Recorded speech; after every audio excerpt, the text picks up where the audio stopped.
Is your iPhone screen acting up with a distracting flicker? Don't worry, we've got the quick fixes to get your display looking smooth again.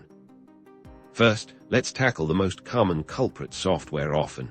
A simple restart can clear up temporary glitches for a forced restart. Quickly press and release the volume up button.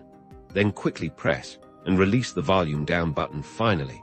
Press and hold the side button until you see the Apple logo. This doesn't erase any data.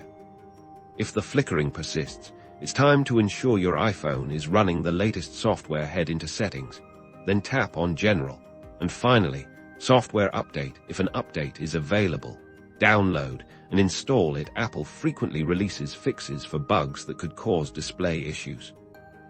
Some accessibility settings can inadvertently affect screen behavior. Navigate to Settings, then Accessibility. Look for options like Auto Brightness and try toggling it off, and then back on. You might also explore Reduce Motion and experiment with its settings, as this can sometimes impact how the screen refreshes.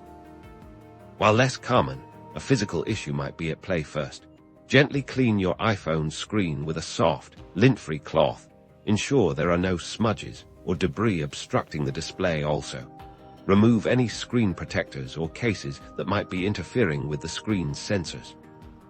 If none of these steps resolve the flickering, it might be a more persistent software corruption, or in rare cases, a hardware problem. Consider backing up your iPhone and then performing a factory reset. This will return your iPhone to its original settings. If the issue continues after a reset, it's highly recommended to contact Apple support or visit an authorized service provider, as it may indicate a hardware defect.